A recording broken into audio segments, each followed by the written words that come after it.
The phone's glow burned my eyes in the dark bedroom, each word on the screen slicing deeper than the last. Wives, don't settle for less. Your husband might not be your forever. My wife's post on X, timestamp 2:17 a.m., stared back at me, a stranger's voice in the body of the woman I'd loved for 12 years. My thumb hovered, trembling, over the screen. I wanted to scroll away, to unsee it, but the dread pooling in my chest wouldn't let me. What did she mean? And why, in the dead of night, was she typing this to the world instead of talking to me? I lay beside her, the woman I thought I knew, Clara, with her soft curls splayed across the pillow, her breathing steady as if she hadn't just cracked my world open. The bed felt too small, the air too thick.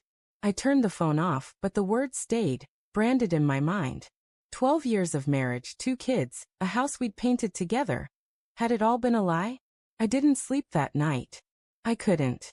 Every creak of the house, every sigh from Clara, felt like a clue to a puzzle I wasn't ready to solve. Morning came gray and heavy. Clara was in the kitchen, humming as she poured coffee, her phone face down on the counter. "You're up early, Mark," she said, smiling, her voice warm like always. But now it felt like a mask. I wanted to grab her phone, demand answers, but my tongue felt glued to the roof of my mouth. "Couldn't sleep," I mumbled, my eyes darting to her device. Was she hiding something? Or was I paranoid, spinning a single post into a betrayal that didn't exist? The kids, Emma and Noah, burst in, their chatter about school and soccer filling the room. I watched Clara laugh with them, her hands braiding Emma's hair with the same tenderness I'd fallen for. But that post, those words, gnawed at me. I kissed her goodbye, the routine peck on the cheek feeling like a lie, and headed to work, my mind spiraling. At a red light, I opened X on my phone, rereading her post. The replies were worse. Strangers cheering her on, saying things like, "You deserve better, Queen," and "Life's too short for the wrong man." My stomach churned. Was I the wrong man? That night, I couldn't hold it in.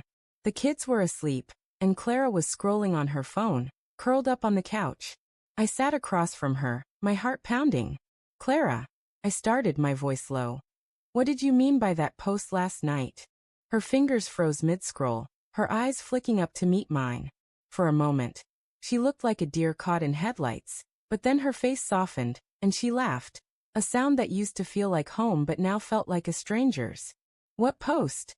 she asked, tilting her head. The innocence in her voice was too perfect, too practiced. I pulled out my phone, opened X, and read it aloud. "Wives, don't settle for less. Your husband might not be your forever." Her smile faltered just for a second, but I caught it. "Oh, that," she said, waving a hand. "It's just something I saw online, babe. I reposted it. It's not about us." Her words were smooth, but they didn't land right. I pressed, my voice shaking. "At 2 a.m.? Why were you even up?" She shrugged, her eyes darting away. "Couldn't sleep. Just scrolling." But I saw the way her fingers tightened around her phone, the way her shoulders tensed. I wanted to believe her, but the seed of doubt had taken root, and it was growing fast. Over the next week, I became a detective in my own marriage. I noticed things I'd ignored before. Clara's phone was always locked now, her notifications silenced. She'd leave the room to take calls, her voice hushed. Once, I caught her smiling at a text, her cheeks flushed before she tucked the phone away. Each moment was a pinprick to my heart, but I didn't confront her again. I was afraid of the truth, afraid of what it would do to our family. Instead, I did something I'd never thought I'd do. I checked her phone while she was in the shower. Her password was still our anniversary, 0713. That small detail gave me a flicker of hope, but it died when I opened her messages. There, in a thread with someone named Alex, were words that gutted me. "I can't stop thinking about last week. When can I see you again?" The timestamp was 2 days ago. My hands shook as I scrolled. "Mark's great, but he's not you. I need more." My vision blurred, tears mixing with rage. Alex. Who was Alex? I wanted to scream, to throw the phone against the wall, but I heard the shower stop. I locked the phone, placed it back, and sat on the edge of the bed, my world collapsing. When Clara emerged, towel around her hair, she froze when she saw my face. "Mark, what's wrong?" she asked, her voice soft but laced with something. Guilt? Fear? I couldn't hold it in anymore. Who's Alex? I asked, my voice barely above a whisper. Her face went pale, her mouth opening and closing like a fish out of water. Mark, it's not. Don't lie to me, I shouted, startling us both. The kids were at my mom's, thank God, because I couldn't stop now. I saw the texts, Clara. I saw what you said about me. About us. Tears streamed down my face, but I didn't care.